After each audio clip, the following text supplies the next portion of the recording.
Sutra Teratai yang menakjubkan. Bab 14, Praktik Penuh Kedamaian dan Kebahagiaan.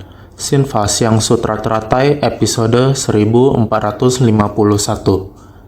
Para makhluk senang bertemu sebagaimana mengagumi para makhluk luhur dan makhluk suci. Pada tingkat makhluk awam, para praktisi yang menegakkan dharma benar disebut makhluk luhur.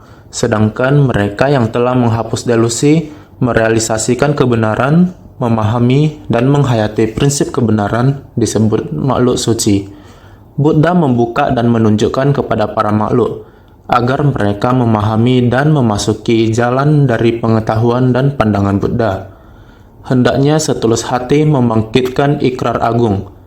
Ketika bertemu dengan makhluk luhur dan makhluk suci, dalam hati merenungkan bagaimana meningkatkan kemampuan diri agar dapat seperti mereka. Kita harus bersungguh hati menghayati. Pada tingkatan makhluk awam, di tingkatan makhluk awam, para praktisi yang menegakkan dharma benar disebut makhluk luhur. Artinya, kita makhluk awam yang membina diri harus dimulai dengan pikiran baik dan membina dharma baik. Terutama pikiran dan tindakan harus benar. Perilaku yang benar merupakan awal dari pembinaan batin kita. Pada tingkatan makhluk awam, ini merupakan faktor penting dalam mulai membina dan menegakkan dharma benar, yaitu dengan menegakkan dharma benar. Jika bisa melakukan hal ini, maka disebut makhluk luhur. Jika kita tidak mengalami kemunduran dalam mempraktikkan segala dharma benar, praktisi yang berjalan maju di dalam dharma benar dan praktik benar, meskipun masih berada di tingkatan makhluk awam, namun juga tidak tercemar oleh kerisauan makhluk awam. Kita telah memiliki kebajikan ini, berjalan maju dengan segala tindakan kebajikan. Pikiran, pandangan, dan pemahaman sudah benar dan tidak menyimpang.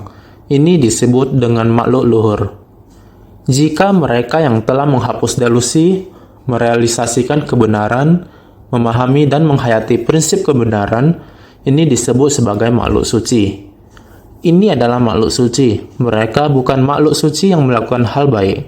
Dengan pikiran dan tindakan yang benar di tingkatan makhluk awam, mereka juga maju setahap, yaitu ingin menghapus delusi, merealisasikan kebenaran. Di dunia terdapat banyak kerisauan dan kegelapan batin. Walaupun makhluk luhur tidak akan melakukan kesalahan, namun mereka tidak mencari pemahaman tentang di mana sumber sebab dan kondisi penderitaan di dunia. Mereka dengan tenang berada di tingkat makhluk awam, melakukan hal baik dan tidak melakukan kesalahan. Ini disebut makhluk luhur.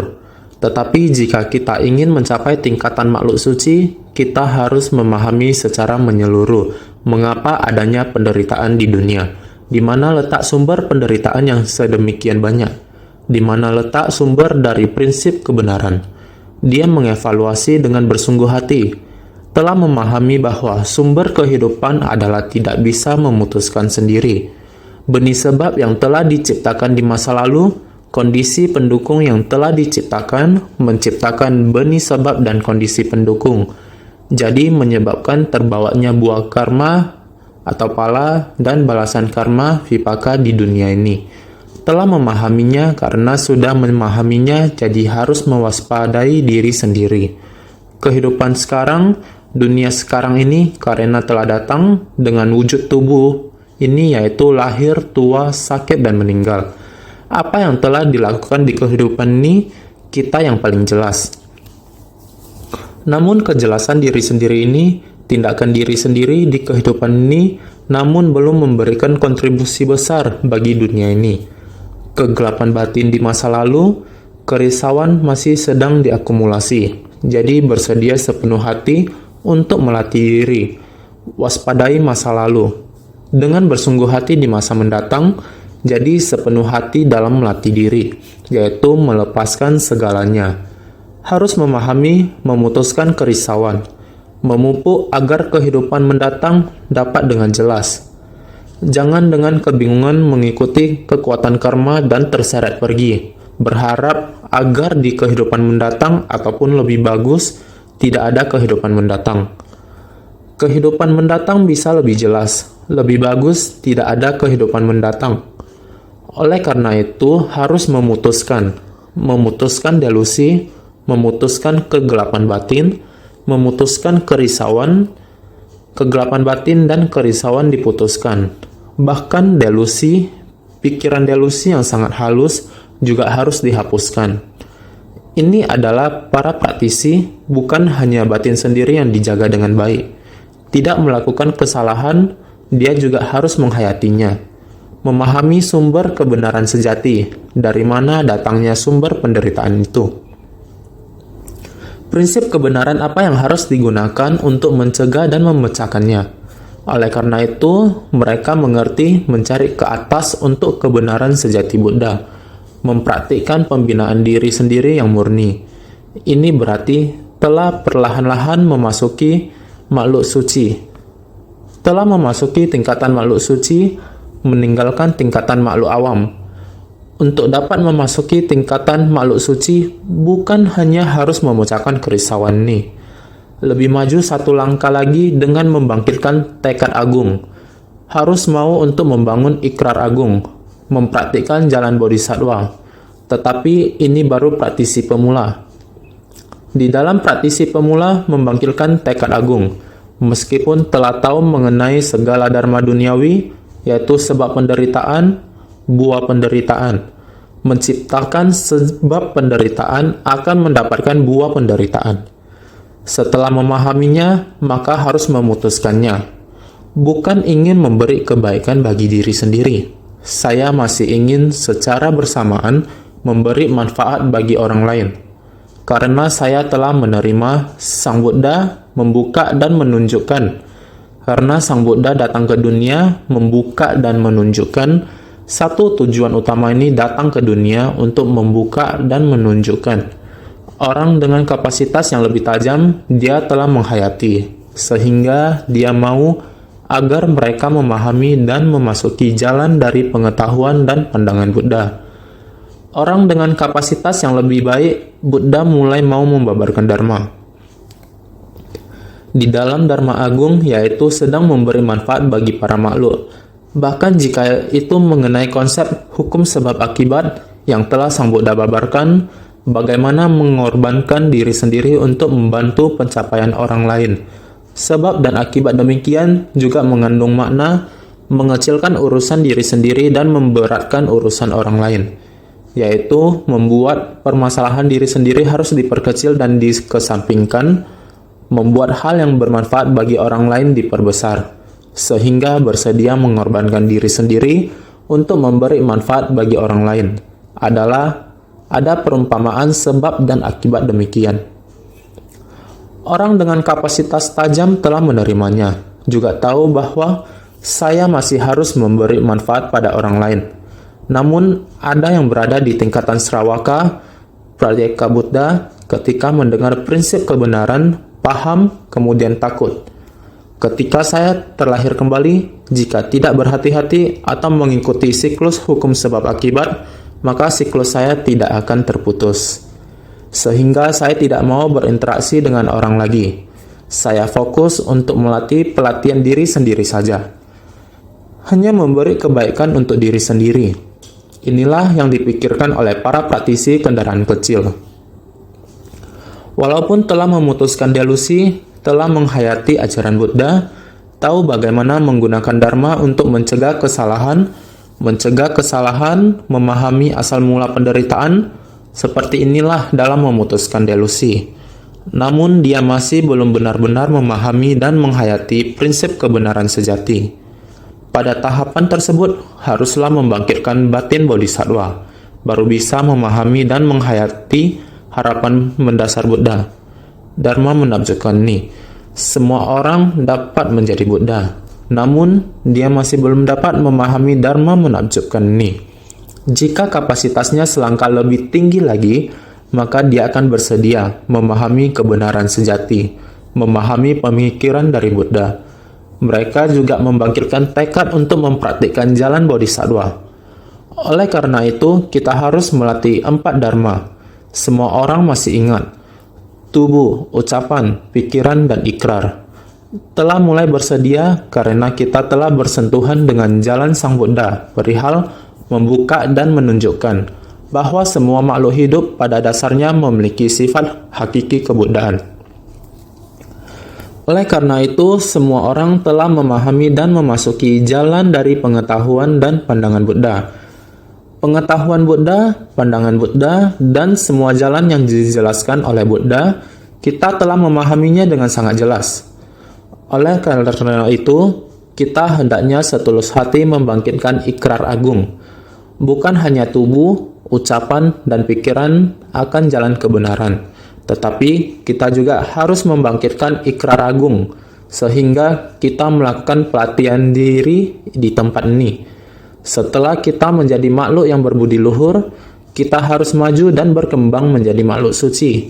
Setelah kita menjadi makhluk suci, kita tetap harus membangkitkan tekad luhur dan membangun ikrar agung. Setulus hati membangkitkan ikrar agung. Hal ini sangatlah penting. Kita telah memahami dan memasuki prinsip kebenaran dari pengetahuan dan pandangan Buddha. Maka kita harus setulus hati membangkitkan ikrar agung. Ketika bertemu dengan makhluk luhur dan makhluk suci, dalam hati merenungkan bagaimana meningkatkan kemampuan diri agar dapat seperti mereka. Ketika bertemu dengan makhluk luhur dan makhluk suci, dalam hati merenungkan bagaimana meningkatkan kemampuan diri agar dapat seperti mereka. Konfusius juga mengatakan seperti ini, di antara 3 orang yang sedang berjalan bersama, pasti ada orang yang patut saya jadikan guru. Ketika kita bertemu dengan makhluk luhur, kita harus merenungkan bagaimana meningkatkan kemampuan diri agar dapat seperti mereka. Kita benar-benar harus lebih bersungguh hati di jalan menuju kebuddhaan, jalan dari pengetahuan dan pandangan Buddha. Kita harus setulus hati membangkitkan ikrar agung terhadap prinsip kebenaran dari makhluk luhur dan suci. Kita harus merenungkan dan meningkatkan kemampuan diri agar dapat seperti mereka dan menjadi setara dengan mereka, menjadi Buddha dan Bodhisattva. Tujuan kita adalah untuk mencapai kebuddhaan. Dan jalan yang harus kita tempuh, Bodhisattva adalah panutan kita. Oleh karena itu, sebelum mencapai kebuddhaan, kita harus mempraktekkan jalan Bodhisattva. 6 paramita dan segala praktiknya. Kita harus menapaki jalan Bodhisattva ini. Harus melewati praktik 6 paramita. Kita harus membimbing diri sendiri dan membimbing yang lain. Membimbing yang lain juga harus membimbing diri sendiri. Diri sendiri adalah sebuah kapal. Nakoda kapal yang mewelas asih, tubuh kita adalah kapal pelatihan batin. Masa kehidupan ini, saya baik-baik melatih diri. Melihat Bodhisattva bagaimana menjalankannya, saya mempraktikkan dalam tindakan nyata. Dalam proses perjalanan saya, harus tahu kerisauan batin, kegelapan batin bagaimana memutuskannya. Sumbernya di mana? Sering memberitahukan kepada semua orang. Masuk dalam kerumunan masyarakat adalah melihat dan mengamati kerisauan batin. Kerisauan batin dalam masyarakat, kita sebagai pengamat. Ketika orang mempunyai kerisauan dan kegelapan batin, kita mengamatinya dari samping. Bagaimana bisa timbul kegelapan batin? Bagaimana bisa begitu banyak kerisauan? Kita mengamatinya dari samping, di satu sisi kita bisa kembali melihat Dharma Buddha. Jika ketemu kerisauan seperti ini, bagaimana kita menghilangkannya? Bagaimana batin kita bisa tenang dan damai, menghindari kerisauan batin seperti itu? Kita sudah mendengar Dharma ini. Sekarang yang kita hadapi, melihat orang lain sedang risau. Saya bisa menggunakan Dharma ini, membantu orang yang lagi risau, membantu menghilangkan kerisauan dengan Dharma ini. Kita melihat semua makhluk mendengarkan analisa kita, arahan kita, batin mereka bisa terbuka dan memahami. Ketika kita melihatnya, kita merasa bersuka cita. Ternyata dengan Dharma ini bisa melenyapkannya semua kerisauan. Orang lain bisa memakai obat untuk mengobati penyakit dan menggunakan Dharma untuk mengatasi kesulitan. Kita sendiri juga sama, bisa menggunakan Dharma menyelesaikan keraguan, kerisauan, kegelapan batin yang ada di dalam hati. Sama juga Dharma bisa mengobati diri sendiri, sehingga bisa menyadarkan orang lain dengan Dharma. Kita mendengarkan Dharma, lalu mengajarkan Dharma ini. Inilah adalah dengan Dharma membimbing orang lain bisa terbuka batinnya. Kita sendiri juga membimbing diri sendiri. Rupanya begitu, sehingga dinamakan menyadarkan orang lain dan diri sendiri, memberi manfaat untuk diri sendiri dan orang lain. Jadi mendengarkan Dharma harus masuk ke batin. Meskipun dalam lingkungan kita tidak pernah menemui kerisauan seperti itu, kita harus masuk ke masyarakat untuk mengamatinya. Bisa meresepkan obat sesuai penyakitnya. Dokter mengobati penyakit pasien. Dokter sangat memahami tentang pengobatan, mengetahui penyakit apa pakai obat apa, sehingga mereka menggunakan metode yang menakjubkan. Untuk mengobati pasien, dokter juga harus belajar. Jadi, prinsip yang sama, kita harus melakukan hal yang sama. Kita mempelajari Dharma agar kita dapat mengobati penyakit batin makhluk hidup. Tidak hanya mengobati penyakit batin makhluk hidup, tetapi juga mengobati penyakit batin diri sendiri. Penyakit fisik mengikuti kita sepanjang hidup kita, tetapi penyakit batin mengikuti kita dari kehidupan ke kehidupan, dan gejalanya semakin berat. Semakin lama penyakitnya berlangsung, maka akan semakin menyakitkan. Jadi, jika kita bisa menghilangkan penyakit batin di kehidupan saat ini, penyakit batin kita akan berkurang di kehidupan berikutnya. Jika kita sepenuhnya terlepas dari penyakit batin, batin kita akan sangat jernih di kehidupan berikutnya. Ini adalah penyakit batin. Jadi, kita harus terlibat dalam pelatihan diri. Kita harus mendengarkan Dharma. Setelah mendengar Dharma, kita membangkitkan tekad masuk ke dalam masyarakat dengan tulus membimbing para makhluk. Inilah yang harus kita tekadkan di dalam pikiran dan bersungguh hati untuk melakukan. Kita harus dengan bersungguh hati memahami naskah sutra sebelumnya. Setelah tahu kalau para makhluk telah memperoleh kekuatan, maka pada akhirnya barulah membabarkan sutra teratai ini kepada mereka. Seperti raja yang memberikan mutiara berkilau pada Usnisanya. Sutra Teratai bab 14, praktik penuh kedamaian dan kebahagiaan. Bagian naskah sutra ini, mari kita ingat kembali apa yang telah dijelaskan kemarin. Kita dapat memperoleh wawasan dari latihan spiritual kita. Kita pernah mengalami penderitaan dan rintangan sebelumnya. Namun karena kita mempunyai Dharma ini, kita dapat memperlakukan pikiran kita dengan Dharma, sehingga dapat menambah wawasan kita. Ini sama dengan menerima berkah. Inilah Dharma. Karena kita mempunyai ajaran Buddha, kita dapat beralih dari ajaran kecil dan secara bertahap mendalami Dharma yang lebih dalam. Sang Buddha memberi perumpamaan ini seperti raja yang memberikan mutiara berkilau pada usnisanya. Akar kapasitas telah matang, waktunya telah matang, dan inilah saatnya untuk membabarkan sutra ini. Seperti raja yang memberikan mutiara berkilau pada usnisanya. Bagaikan raja pemutar roda, mereka yang pergi dan berperang, yang mempunyai prestasi dalam pertempuran melawan Mara, telah mengalami segala macam rintangan dalam batin, dan dapat menerima Dharma Agung. Jadi, Sang Buddha merasa bahwa waktunya sudah tepat, maka beliau membabarkan sutra teratai kepada mereka. Sutra ini layak dimuliakan, adalah terunggul di antara segala sutra. Aku menjaga dan melindunginya selalu, tanpa pernah menceramahkannya secara sembarangan.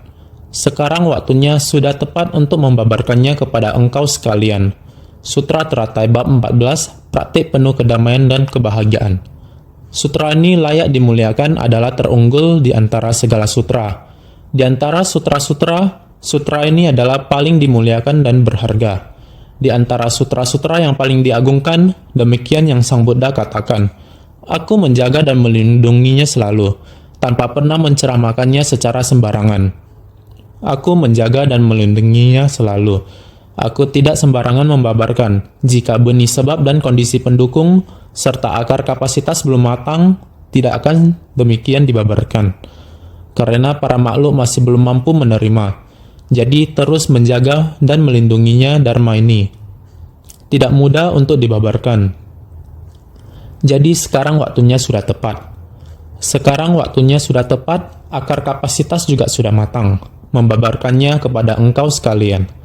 Sekarang membabarkannya kepada kalian semua orang.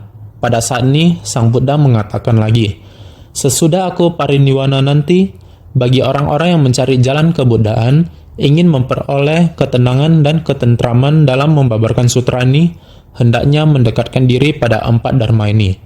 Sutra teratai bab 14, praktik penuh kedamaian dan kebahagiaan.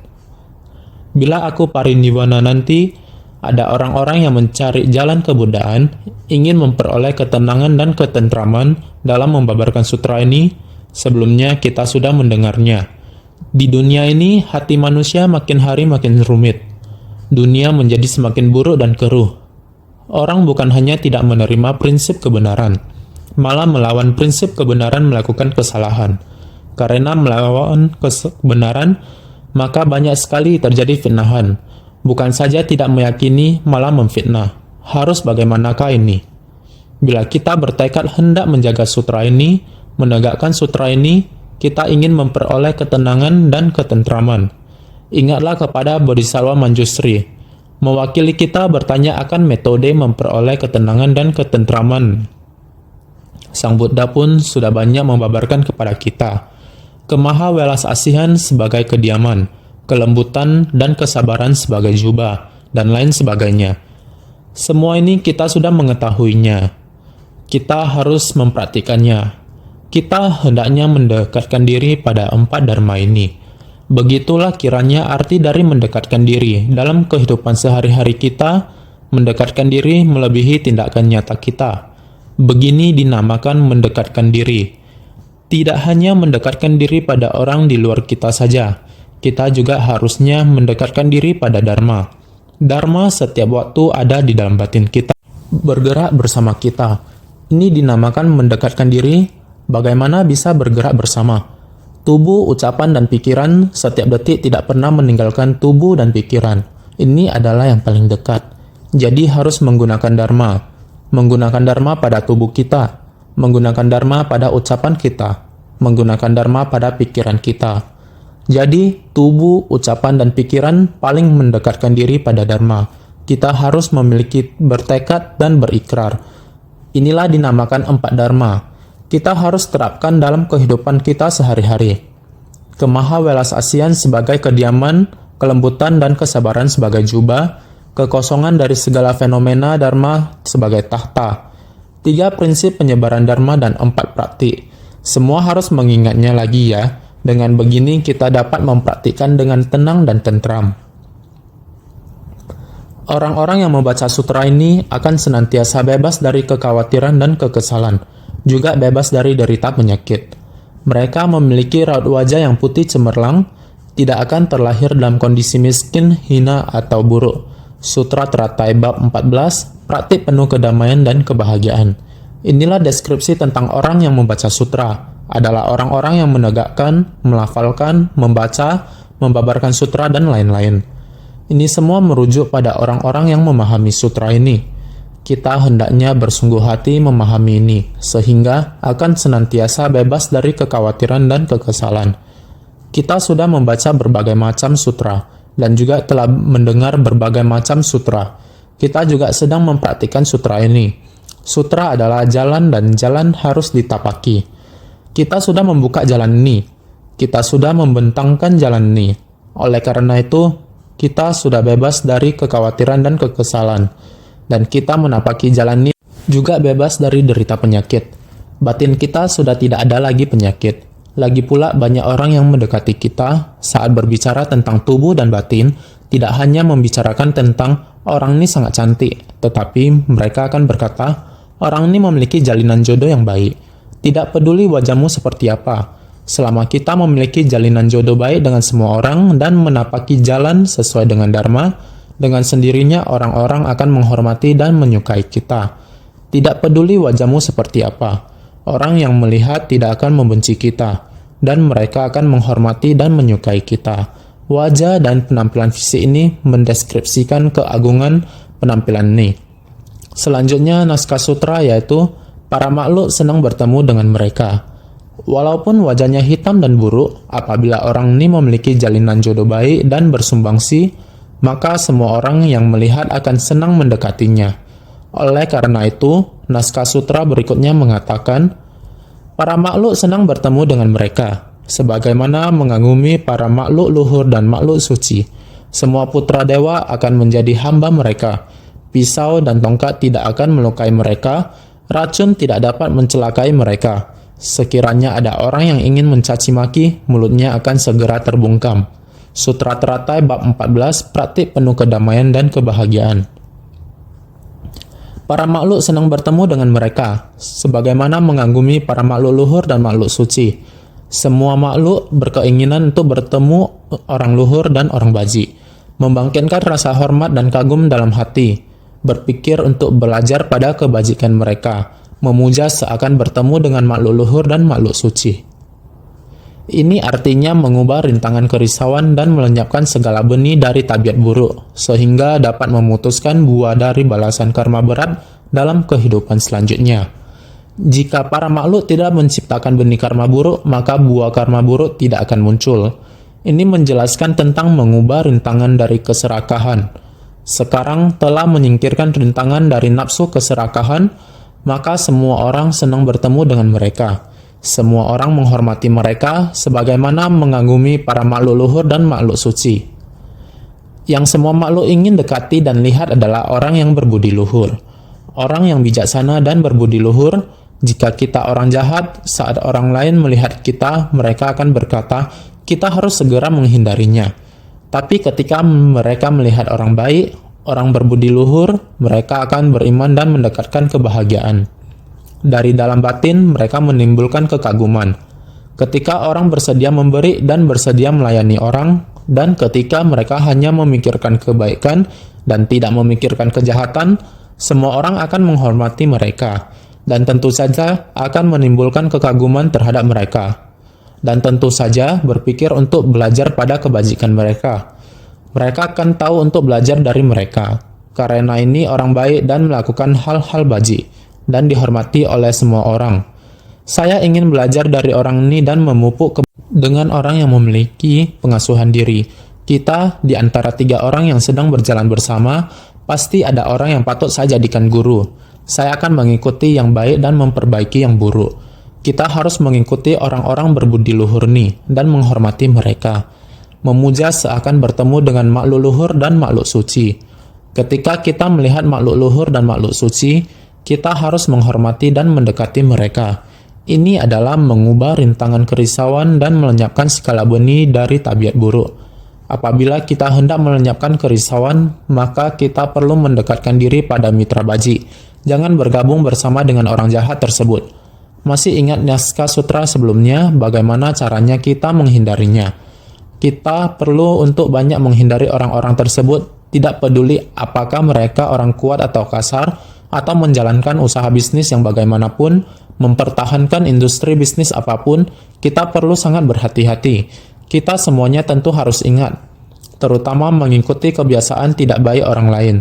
Orang seperti ini, kita juga tidak boleh dekat bersama dengan orang-orang seperti ini, karena kemampuan kita masih belum mencukupi.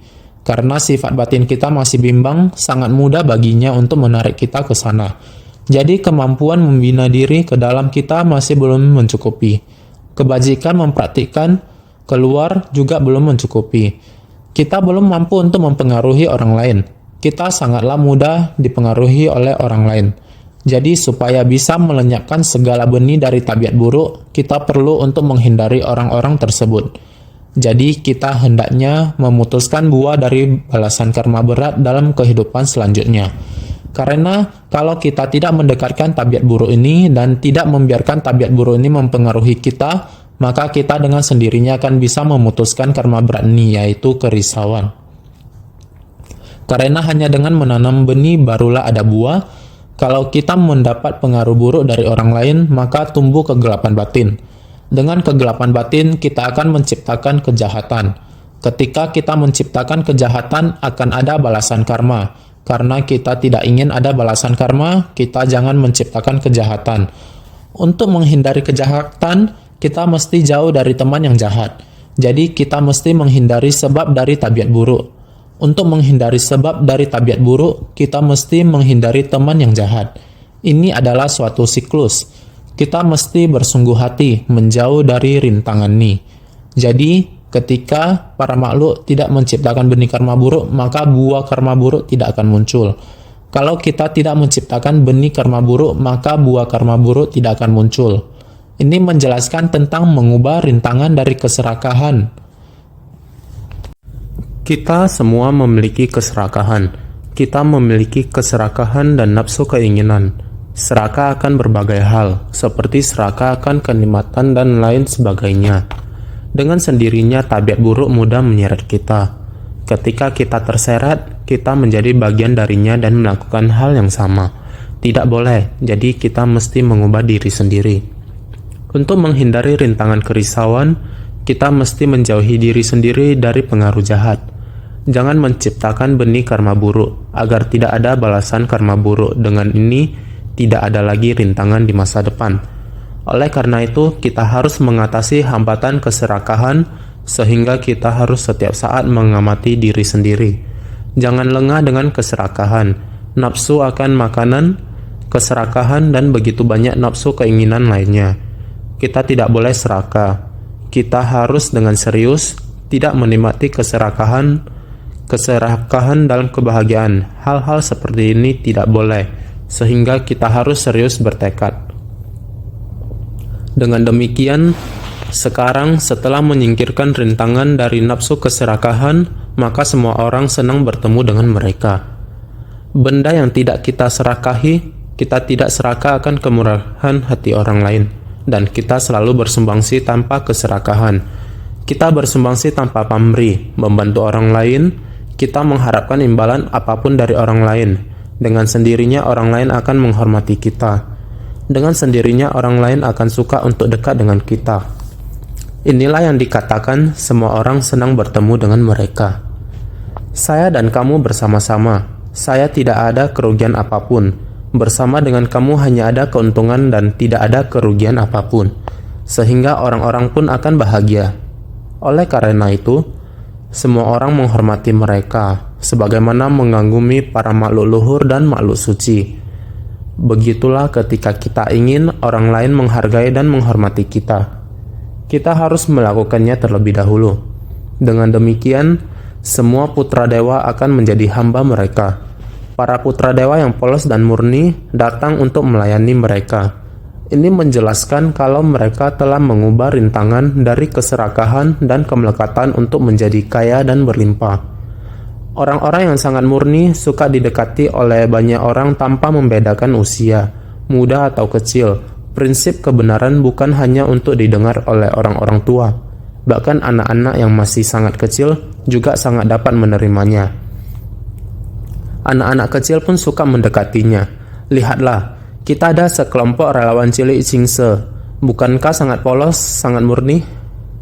Mereka juga sedang menegakkan dharma. Setiap pagi setelah pertemuan pagi, ada seorang anak kecil berusia 4 tahun menunggu dengan berdiri di depan pintu. Kata saya, siapakah Anda? Saya adalah pelindung dharma cilik. Ini adalah pelindung dharma cilik, sungguh menggemaskan. Inilah putra yang polos dan murni. Ada di dalam kitab sutra. Kenyataannya juga demikian. Maka ini menjelaskan kalau mereka telah mengubah rintangan dari keserakahan dan kemelekatan untuk menjadi kaya dan berlimpah. Bagaimanakah agar kita dapat mencapai kepuasan? Seberapa besar kekayaan? Nafsu keinginan kita terhadap materi. Seberapa banyak materi baru akan disebut kaya dan melimpah. Kita sering mengatakan batin yang kaya itu adalah orang yang paling kaya di dunia ini. Benda-benda di dunia ini tidak ada daya tarik baginya. Batinnya dipenuhi oleh kepuasan. Maka dia adalah orang yang paling kaya. Maka pisau dan tongkat tidak akan melukai mereka. Racun tidak dapat mencelakai mereka. Pisau dan tongkat sejenis tidak dapat menyentuh mereka. Amarah bagaikan pisau atau panah. Amarah juga bagaikan racun. Segala racun tidak mampu mencelakai mereka. Ini menjelaskan kalau mereka telah mengubah rintangan dari amarah. Pisau dan tongkat sejenis tidak dapat menyentuh mereka. Benda sejenis pembunuh ini tidak akan bisa mendekati tubuhnya. Amarah bagaikan pisau atau panah. Ini adalah menunjukkan amarah dan kebencian. Jika kita mudah marah kepada orang dan bertengkar dengan orang, sangat wajar pada saat bertengkar ada benda-benda tajam ini. Jika kita semua tidak ada amarah ini, kita tidak akan marah lagi. Tidak akan perhitungan dengan orang lagi. Dengan sendirinya tidak akan ada hal-hal seperti ini lagi yang mendekati diri kita. Jadi, amarah bagaikan pisau atau panah. Kamu tidak ingin membangkitkan amarah orang lain, maka harus melenyapkan amarah diri kita sendiri. Jadi kemarahan tidak timbul, maka akan menjauhi pisau dan panah. Amarah juga bagaikan racun, bukan saja bagaikan panah, juga bagaikan racun. Segala racun tidak mampu mencelakai mereka. Karena kita tiada amarah, tiada kemarahan, maka tiada racun lagi. Jika tiada amarah dan tiada racun, bagaimana mungkin segala kejahatan bisa mencelakai kita? Karena jika hati kita tidak ada amarah, maka hati kita tidak ada pikiran beracun. Jika kita di luar tidak memprovokasi kebencian orang lain, kita tiada amarah, tiada kebencian untuk memprovokasi orang. Dengan sendirinya tidak ada pisau, tongkat, dan senjata tajam yang akan mendekati tubuh kita. Jadi ini artinya harus baik-baik. Harus baik-baik membina diri di dunia, menghindari resiko, membina diri dalam kedamaian dan kebahagiaan. Kita harus melenyapkan keserakahan dan kemarahan. Dengan sendirinya kehidupan kita akan lebih aman. Ini adalah mereka telah mengubah rintangan dari amarah. Kemarahan akan sangat merintangi kita, merintangi seorang pembina diri. Oleh karena itu, kita jangan serakah, jangan ada amarah. Sekiranya ada orang yang ingin mencaci maki, mulutnya akan segera terbungkam. Sekiranya ada orang yang ingin mencaci dan menghina mereka, mulutnya akan tersumbat sendiri, menunjukkan kalau orang yang memarahi dan bermulut jahat seketika merefleksi diri dan tersadarkan, mundur dari keinginannya. Ada orang buka mulut dan mencaci orang. Sekiranya ada orang yang ingin mencaci dan menghina mereka, mulutnya akan tersumbat sendiri. Karena orang yang ingin mencaci orang, mereka juga memiliki kesempatan baru bisa mencaci orang. Mereka membutuhkan kejadian nyata. Mencaci orang tanpa kejadian nyata sama seperti ketika seseorang menghamburkan debu melawan arah angin. Debu tidak akan mengenai orang, tetapi balik mengotori tubuh sendiri. Dalam Sutra 42 bab juga memiliki satu bab demikian. Ketika seseorang mengambil dan melemparkan kepada orang yang di depan dengan arah yang melawan angin, namun ketika pasir ini dilemparkan dan angin bertiup, pasir ini tidak sampai pada orang yang di depannya, melainkan justru menyembur ke dirinya sendiri. Jadi jika kita tidak memprovokasi orang lain atau mencaci orang, dengan sendirinya orang juga tidak akan mencaci kita. Apalagi ada orang yang ingin menfitnah. Namun perilaku kita baik, meskipun mereka ingin memfitnah kita juga tidak bisa membuka mulut untuk mencaci kita. Karena semua orang mengerti satu sama lain. Kita mesti mengerti perilaku orang lain dan mengerti diri kita sendiri. Jadi jika kita ingin mencaci orang lain, juga tidak dapat kita melakukannya. Jadi inilah yang harus kita bersungguh hati untuk melatih diri. Menunjukkan kalau orang yang memarahi dan bermulut jahat seketika merefleksi diri dan tersadarkan, mundur dari keinginannya. Jika orang lain mencaci kita, kita harus tetap diam dan membiarkan dia memarahi kita. Setelah lewat akan membaik, maka tidak akan saling mencaci dengan suara keras dan kata-kata kasar. Ini tidak akan terjadi, jadi kita harus mengalah. Dengan sendirinya mereka ingin terus mencaci kita juga tidak bisa. Itulah mulutnya sudah tersumbat. Jadi ini dikarenakan telah melepaskan pisau dalam batin. Pisau dan tongkat dalam batin kita tidak berpikir untuk melukai orang lain. Maka orang juga tidak akan melukai kita. Dikarenakan telah melepaskan pisau dalam batin, tentu saja pisau dari luar tidak akan mampu melukai mereka. Dikarenakan telah melenyapkan racun dalam batin, tentu saja racun dari luar tidak akan mampu mencelakai mereka. Ini menjelaskan pengubahan terhadap rintangan dari amarah dalam batin. Dikarenakan tiada amarah dalam batin, tentu saja tidak akan bersinggungan dengan orang. Jikalaupun ada orang yang ingin mencerca tanpa logika dan tanpa bukti mencukupi untuk melakukannya, mulutnya akan segera terbungkam dan tidak bisa mencaci maki. Dikarenakan tidak ada orang yang dapat mencelakai atau mencerca, maka kemanapun melangkah tiada yang ditakutkan. Bebas dari rintangan dan ketakutan selamanya, bebas dan leluasa laksana Raja Singa. Pisau dari luar tidak akan mampu melukai mereka. Jikalau kita tidak melukai orang lain, maka orang lain tidak akan melukai kita. Dikarenakan telah melenyapkan racun dan batin, tentu saja racun dari luar tidak mampu mencelakai mereka. Jikalau kita tidak memiliki niat jahat kepada orang lain, tidak memiliki pikiran yang beracun, secara alami orang lain juga tidak akan memiliki niat yang beracun kepada kita. Juga tiada niat pemikiran yang jahat. Inilah yang dimaksud dengan menjelaskan pengubahan terhadap rintangan dari amarah dalam batin, yaitu mengubah batin kita sendiri. Lingkungan luar yang paling penting bagi kita adalah bagaimana mengubah dalam batin kita. Keserakahan dan racun di dalam batin kita menghapusnya. Dengan sendirinya kedamaian akan terjadi di luar maupun di dalam batin. Oleh karena itu, dikarenakan tiada amarah dalam batin, tentu saja tidak akan bersinggungan dengan orang. Kita tidak menyinggung orang lain, sehingga jikalaupun ada orang yang ingin mencerca tanpa logika dan tanpa bukti, mencukupi untuk melakukannya. Mulutnya akan segera terbungkam dan tidak bisa mencaci maki. Jikalau kita tidak menyinggung orang lain tidak akan menyinggung kita. Bahkan ketika orang lain ingin memarahi kita tanpa logika dan tanpa bukti mencukupi untuk melakukannya, maka dia tidak akan mampu untuk melakukannya. Secara alami mulutnya akan tertutup, tidak akan memarahi kita. Oleh karena itu, dikarenakan tidak ada orang yang dapat mencelakai atau mencerca, maka kemanapun melangkah tiada yang ditakutkan. Bebas dari rintangan, dari ketakutan selamanya. Bebas dan leluasa, laksana Raja Singa. Kita telah mengetahuinya. Orang lain telah tidak ada orang yang dapat mencelakai atau mencerca. Dikarenakan tidak memiliki cara untuk memarahi kita. Juga tidak ada alasan untuk mencelakai kita. Dengan begini kita akan sangat bebas, penuh kedamaian, kebahagiaan, dan keleluasaan. Kemanapun kita pergi, tiada yang ditakutkan. Kita tidak akan memilikinya, maka kemanapun kita pergi, kita tidak akan takut. Meskipun tidak takut, kita tetap harus waspada. Namun karena kita tidak melukai orang lain tidak akan melukai kita juga. Batin kita akan nyaman dan leluasa, sehingga bebas dari rintangan dan ketakutan selamanya. Tidak ada ketakutan jika kita tidak berbuat kejahatan atau memiliki dendam terhadap orang lain. Kita harus sangat berhati-hati bahkan saat berjalan di luar. Akan tetapi, jika kita tidak memiliki semacam keterikatan dengan orang lain, dengan sendirinya batin kita akan leluasa. Tidak ada rintangan apapun karena rasa takut. Tidak akan mendapatkan semua ini, maka kita akan bebas dan leluasa, laksana Raja Singa. Ini adalah raja dari segala hewan. Dia dapat berjalan di antara semua hewan, tanpa rintangan. Naskah sutra berikutnya mengatakan, mereka akan berkelana tanpa gentar, laksana Raja Singa. Cahaya terang dari kebijaksanaan mereka akan menerangi bagaikan matahari.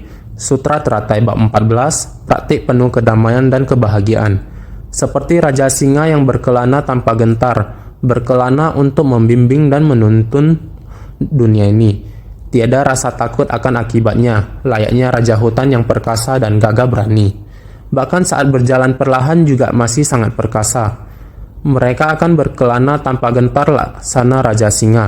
Ketika berkelana untuk membimbing dan menuntun dunia ini, tiada rasa takut akan akibatnya, layaknya raja hutan yang perkasa dan gagah berani. Ini menjelaskan tentang pengubahan terhadap rintangan dari amarah menjadi kedamaian dan kebahagiaan. Seperti raja segala hewan, demikian dia berjalan perlahan-lahan, namun banyak jenis hewan menghindarinya. Dia demikian tenang dan leluasa. Tiada rasa takut. Jadi layaknya raja hutan yang perkasa dan gagah berani. Karena dia sangat perkasa dan gagah berani, jadi inilah pengubahan terhadap rintangan dari amarah menjadi kedamaian dan kebahagiaan.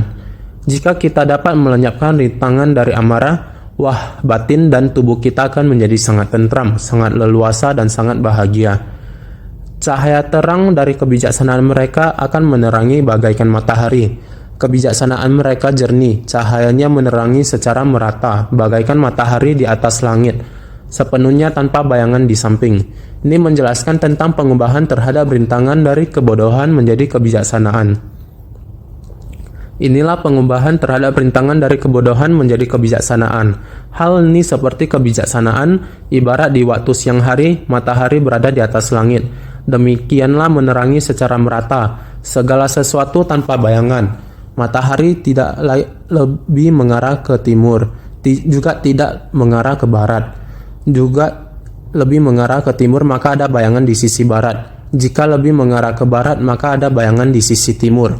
Jika matahari berada di tengah langit, dengan sendirinya bayangan dipantulkan, tidak akan lebih mengarah ke barat ataupun ke timur. Oleh karena itu, tidak ada bayangan atau siluet. Ini adalah kebijaksanaan. Kebijaksanaan tidak menyimpang, ialah cahaya terang dan juga tidak menyimpang. Inilah arah tujuan dari pelatihan diri kita. Cahaya terang dari kebijaksanaan mereka akan menerangi bagaikan matahari. Ini adalah pengubahan terhadap rintangan dari kebodohan menjadi kebijaksanaan. Jadi, kebodohan dapat merintangi kebijaksanaan. Sekarang kebodohan telah diubah sehingga kebijaksanaan menjadi jernih dan memancar. Cahaya terangnya bagaikan sinar mentari. Ini menjelaskan kalau mereka mampu mengubah rintangan dari kebodohan. Kebodohan menjadi rintangan kebijaksanaan, yaitu sifat hakiki tata kita, tertutup oleh kegelapan batin kita. Prinsip kebenaran yang sama, kegelapan batin menutupi sifat hakiki tata kita. Kebodohan juga menutupi, merintangi kebijaksanaan kita, sehingga kita harus menghapus kegelapan batin. Sifat hakiki kita muncul, maka saat itulah cahaya kebijaksanaan menyinari. Sehingga sekarang kebodohan telah diubah, sehingga kebijaksanaan menjadi jernih dan memancar. Cahaya menjadi besar, seperti matahari menyinari. Ini menjelaskan kalau mereka mampu mengubah rintangan dari kebodohan. Kebodohan ini demikian merintangi kita, karena kita ada pikiran bodoh, sehingga mudah timbul kebencian, amarah. Dari mana asalnya kebencian dan amarah? Karena adanya nafsu keserakahan, serakah tapi tidak bisa mendapatkan, sehingga dia menjadi marah. Kebencian dan marah tidak sesuai keinginan dan marah. Karena demikian, baru ada begitu banyak kegelapan batin dan kerisauan.